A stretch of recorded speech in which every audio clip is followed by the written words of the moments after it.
also comes a fundamental thing, which is, look, Hamas has to realize, and Hamas, not to get too much into, the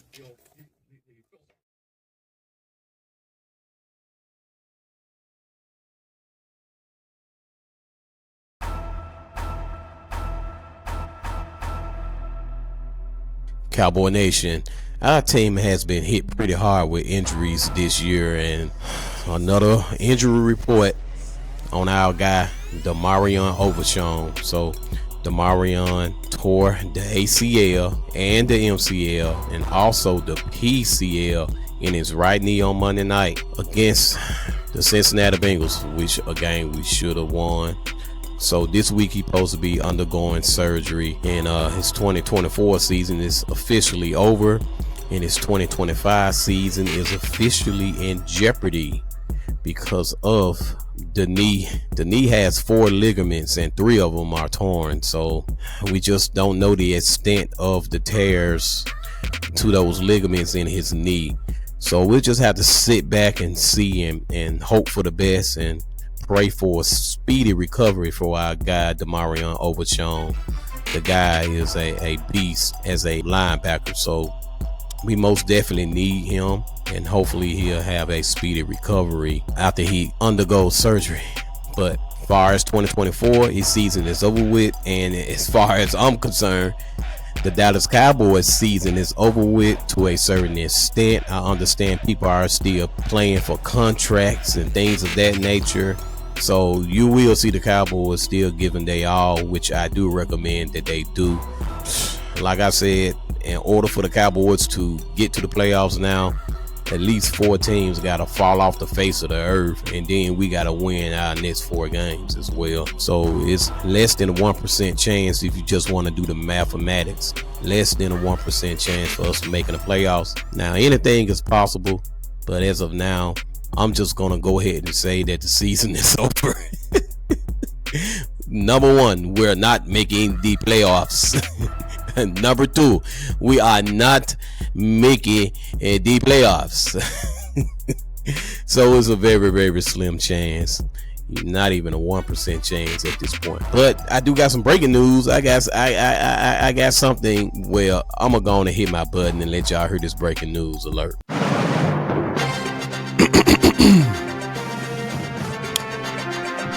Do do do do do. Yep. The sports streets are talking.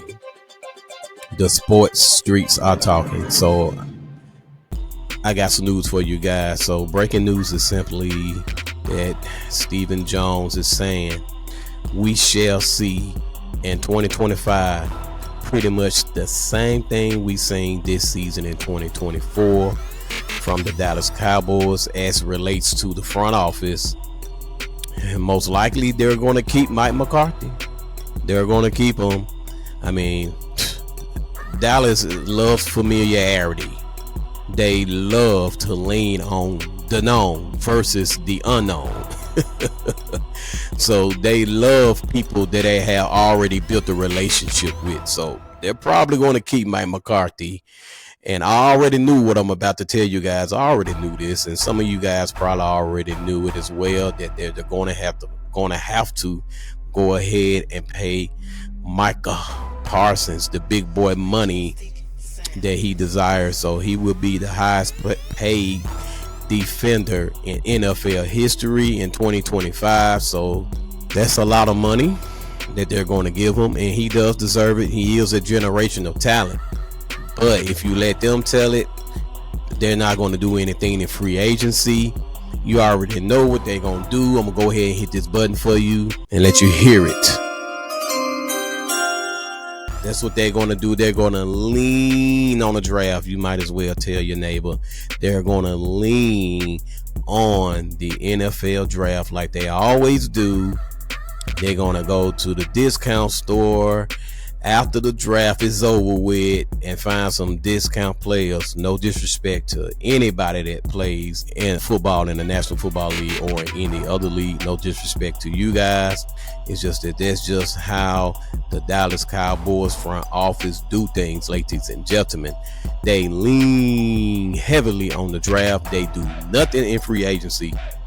They did nothing, completely, absolutely nothing in free agency this past season. And Stephen Jones is basically saying they're going to repeat that.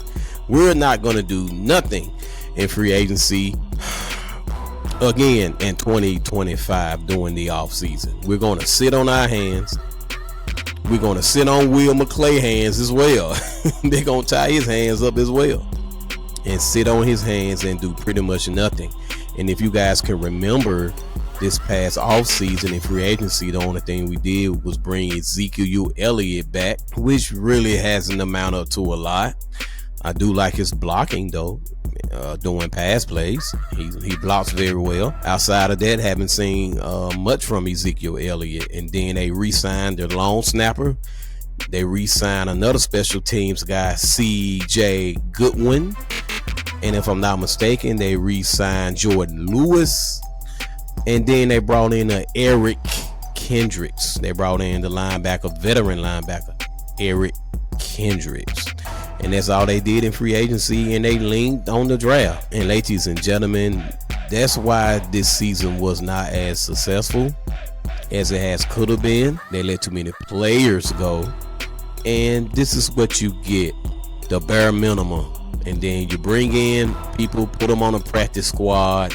You elevate them from the practice squad if you feel like they're, prove themselves. And then you just go with that versus spending money in free agency.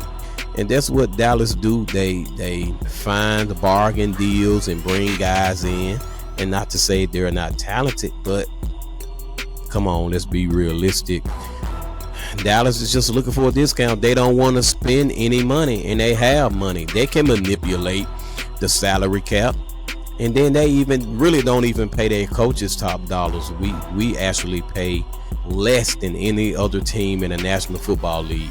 We pay our coaches less. We at the bottom of the list when it comes to spending money on players and on coaches. And just in case you guys didn't know, there's no salary cap on bringing in coaches to your team. There's no salary cap on that. So you can pay them as much as you want. And Jerry Jones and Stephen Jones just don't like paying money. They cheat. Both of them cheat, just to be honest. And so Will McClay hands is tied. I'm sure he see a lot of talented guys out there that can fit our scheme and our philosophy. But he can only do so much because they won't give him no money. It's just a bad situation, man. It's like, hey, I'm finna go to the store. Can I get a few dollars, dog? Come on, man. I'm trying to go to the store and get something for dinner. I'm trying to go to the store and get something for dinner. We hungry. But you ain't giving me no bread. You ain't giving me no money. That's what they doing. So, and you're talking about we're going to be doing that again for the 25 season. We're going to be sitting around waiting for this right here. That's what we're going to be doing. Sitting around waiting for the NFL draft, the 2025 draft. And as of now, I don't know if we in the top 10 if the season were to end today. I'm not sure if we are in the top 10, so I'm finna look right now and see who are the top 10 teams, and I'm gonna name them real quick for you guys. The Las Vegas Raiders right now, if the NFL season would stop and the draft would start tomorrow, the Las Vegas Raiders would get the first pick. They would get the first pick in the draft. And then, of course, the lowly New York Giants, they would get the second pick in the draft. And then you have the New England Patriots. The Carolina Panthers would be number 4. Jacksonville Jaguars. The Jaggies will be 5. The Tennessee Titans will be number 6.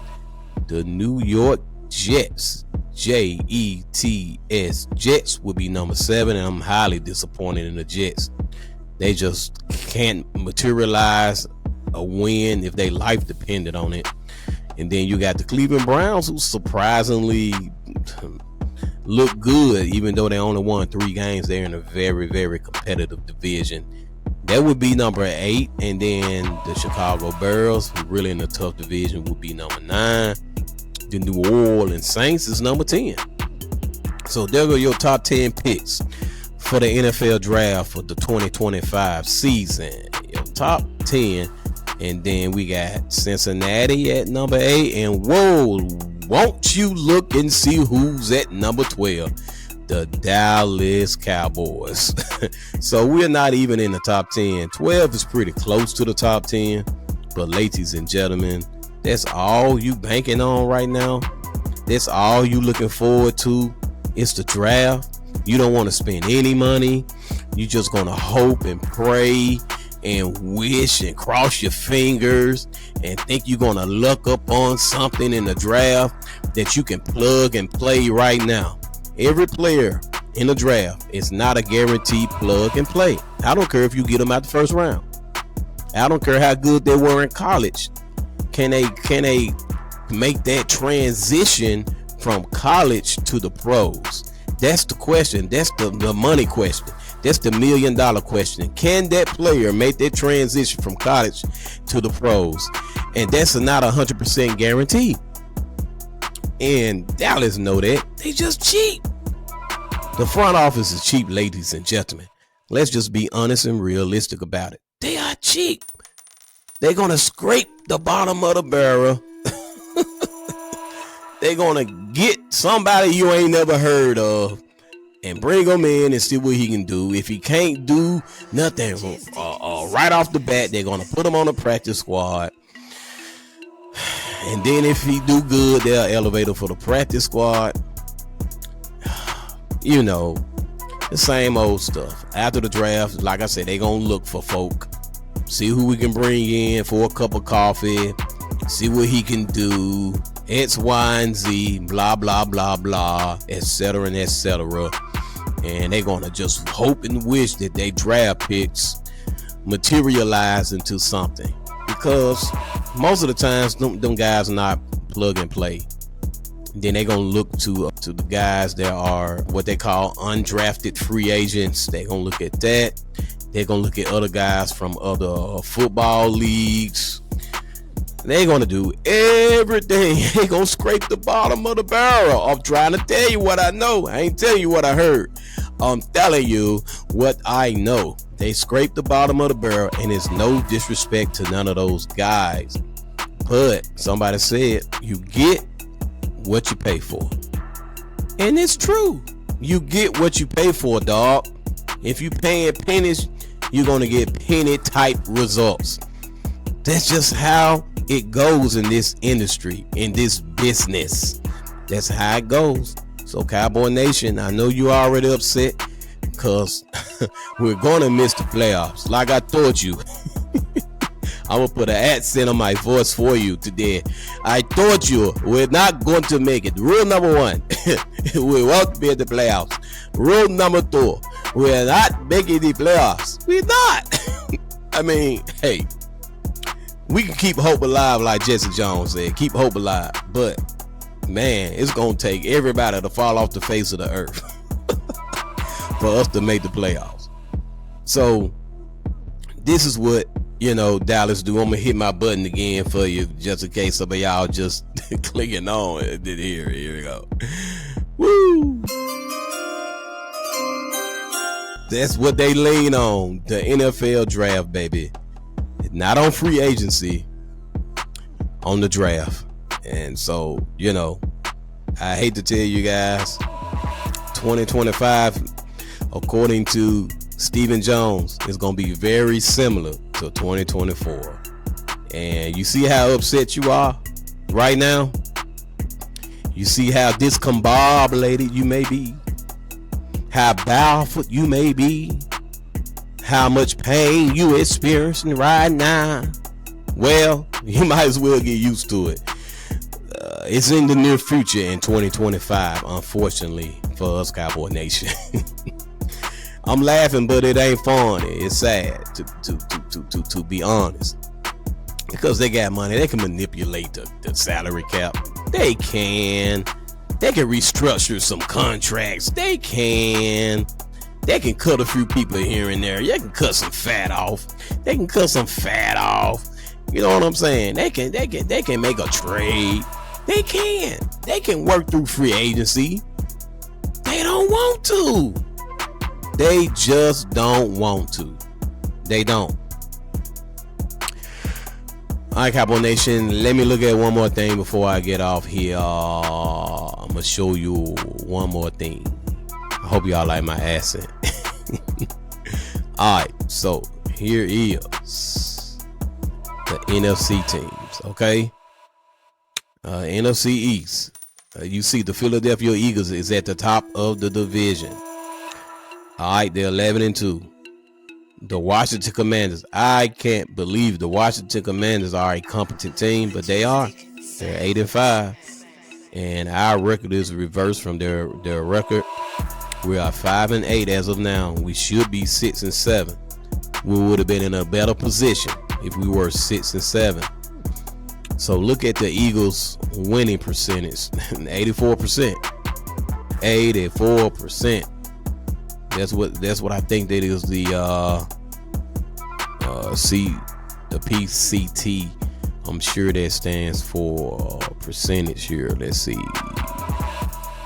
Yep, winning percentage. I was correct. Their winning percentage is almost 85%. So, hey, I don't know if they're gonna be the number 1 seed. Most likely the Detroit Lions, as you can see them right here, they are 12-1. They'll probably be the number 1 seed and have a bye. And then the Vikings, they are 11-2. Green Bay Packers are 9-4. The Bears are 4-9. Very, very competitive division. This division might be the best division in the conference. Very, very good. You look at their records. You got 3 teams above 500. So they're very good. Then you go to the NFC South. Look like a slugfest. The first 2 teams are neck and neck. 7-6. Tampa Bay Buccaneers, and then you got the Atlanta Falcons, a very good team. 6-7. Their winning percentage is 46. The Buccaneers' winning percentage is 53. Like I said, they're neck and neck. And then this division is very, very close. All of them are in the hunt. Excuse me. Every last one of them. Very, very competitive. Just take your pick. Now, the Rams and the 49ers are playing tonight. They are playing tonight. By the time you guys see this, it'll be probably tomorrow morning, and we'll know who have won the game. But as of now, the Seattle Seahawks, 61% winning percentage at 8-5. The Rams right behind them at 7-6. The Cardinals are 6-7. 49ers are 6-7. So as you can see, it's very competitive, and believe it or not, we got a slim chance as you look at these numbers. But a couple of teams gotta fall off. They gotta fall off the face of the earth. And coaches love winning. Who really likes losing? Name me a coach that likes losing. So we'll have to, win out, and teams will have to fall off the face of the earth. So that's why I say at this point we are not making the playoffs. And to make matters even worse, we're going to experience pretty much the same thing next year, according to Stephen Jones sources say. All right, Cowboy Nation, I'm not gonna hold you guys. Y'all just make sure y'all subscribe to this particular channel. I have a lot going on. As I often say, I'm not gonna go into great details, but just understand, keep your ears open and keep your eyes open as well. And you will hear me talk about it at some point. But make sure you subscribe to this channel and share this content. Share it with your friends. Share it with your neighbor. Give us the thumbs up on it as well. Share it with a stranger. Share it with a coworker. Share it with a family member. And then share it with your enemy. maybe, just maybe, y'all might become cool after talking about the Dallas Cowboys. DC for life.